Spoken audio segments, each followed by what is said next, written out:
Olá, meu nome é Jaime Endres, eu sou psicanalista e esse é o canal Jaime Endres Explica. Não se esqueça, se inscreva no canal e deixe aí o seu joinha.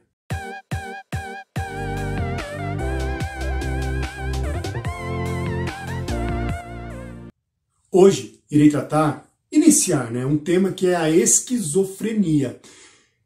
Essa doença ela é muito mal interpretada e por muitas e muitas vezes ela é muito mal aceita na sociedade. Precisamos entender que a esquizofrenia é uma doença que antigamente chamava-se aí de loucura, é uma doença muito antiga, não é uma doença nova, é uma doença que tem relatos aí tanto na Bíblia quanto em outros escritos egípcios, escritos antigos, né? Então na própria medicina aí já grega, medicina egípcia, já se tratava essa questão da loucura. Não é muito certo e não é muito interessante chamar a doença de esquizofrenia de loucura, tá? Então nós vamos entender um pouquinho mais o que é essa esquizofrenia, principalmente porque é uma das doenças que mais causa o estigma aí do médico psiquiatra.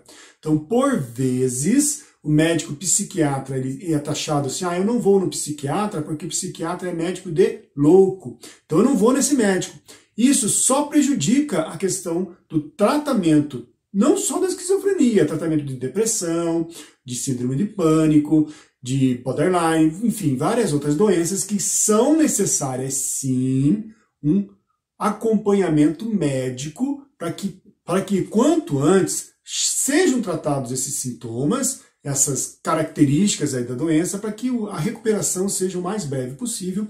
Muitas vezes, o quanto antes você começa a tratar uma doença aí de cunho mental, melhor o prognóstico da doença, ou seja, melhor as chances de você evoluir bem no tratamento, enfim, né? A gente sabe muitas vezes que não há cura para essas doenças, mas o prognóstico, bom prognóstico, né? O bom caminhar do paciente com essa doença vai ser muito melhorado.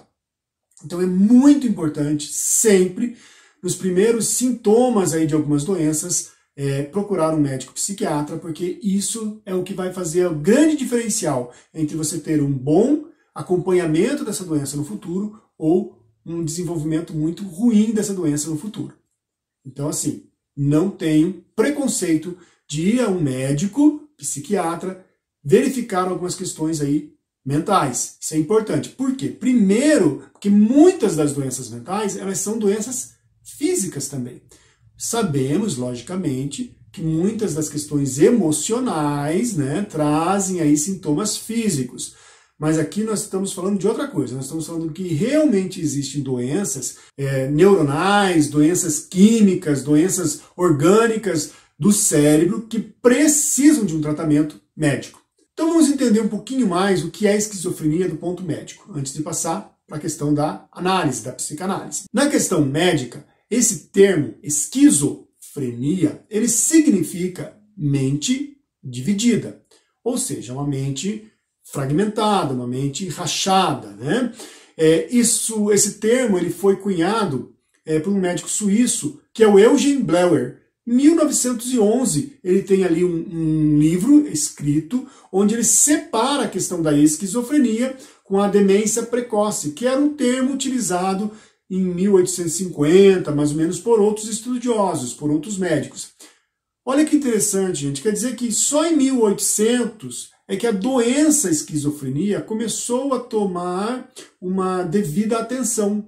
Antes, todo mundo era tratado de louco, todo mundo era tratado aí de incapacitado e jogado, muitas vezes, às margens da sociedade. A partir aí de 1850, começa a se estudar, a partir de 1911, o termo ou a doença, né, foi realmente colocada como algo dentro aí da classificação das doenças médicas, e isso é muito importante porque a partir daí é que começam o estudo aí de medicamentos e de como fazer o manejo correto dessa doença. Existem então alterações dos circuitos neurofuncionais, dos circuitos cerebrais, dos neurotransmissores. Um dos principais neurotransmissores que estão aí envolvidos na esquizofrenia é a dopamina, que é aquele hormônio da recompensa. eu acho que eu já toquei no assunto, não lembro bem, mas a dopamina é o hormônio da recompensa, o hormônio da felicidade. Então, toda vez que eu faço algo que eu me sinto muito bem, eu sou preenchido aí de dopamina. E a dopamina, de certa forma, é um pouco viciante também. Por isso que a gente fica viciado em correr, viciado em fazer atividades que nos trazem aí um bem-estar. Essa doença, ela se apresenta principalmente nos homens um pouquinho mais cedo, no final da adolescência e começo da idade adulta. Então, nos homens aí, vamos dizer assim, dos 18, 15, 18 anos para frente, até uns 25, 26 anos. Nas mulheres, um pouquinho depois, dos 20 até os 30 anos. Bom, as possíveis causas aí da esquizofrenia podem ser tanto de fatores ambientais quanto de fatores genéticos. Também fatores aí da criação, da forma como foi criada. Você sabia disso? Que uma criança criada de uma forma muito austera, muito rigorosa, com pais violentos, pode predispor a algumas doenças, tá? Todas, não é só esquizofrenia, várias doenças. Também doenças virais na infância, então, quando o bebê é recém-nascido, algumas doenças virais, tanto no recém-nascido quanto na mãe durante a gestação, também pode ser predisposição para uma esquizofrenia. Cuidado, cautela, não é porque teu bebê teve alguma infecção que você vai ficar desesperada, não é isso, tá? Sempre tenha muito cuidado quando se trata de assunto de questão da saúde mental. Não é receita de bolo, tá? O que a gente está explicando aqui é possíveis causas que podem acontecer.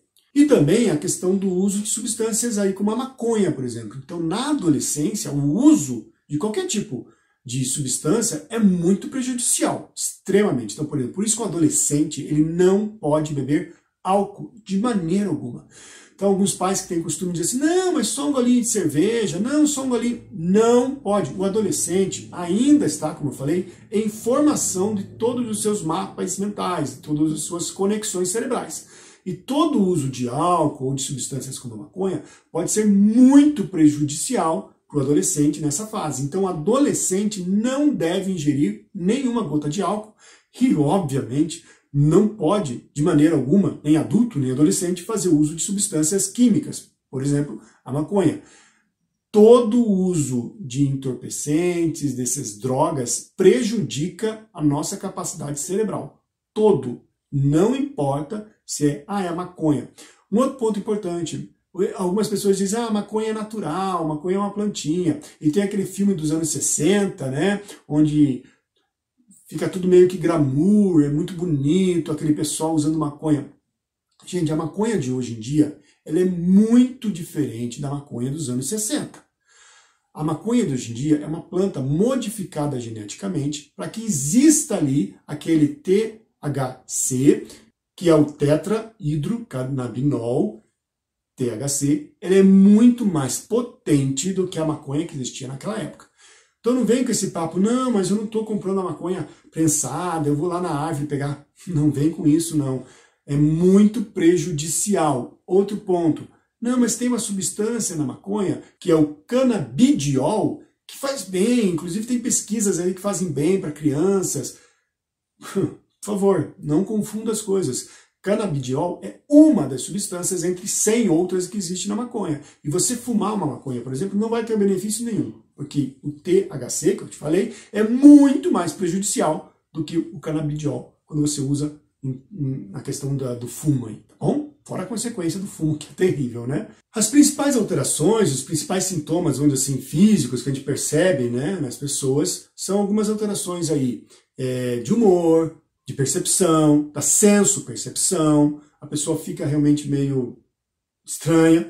E existem alguns sintomas, que são os sintomas positivos e os sintomas negativos. Como sintoma positivo, depois eu explico por que positivo, a gente tem aí os sintomas psicóticos da alucinação e do delírio. E como sintoma negativo, nós temos todas aquelas características que paralisam a pessoa, dão um certo embotamento emocional.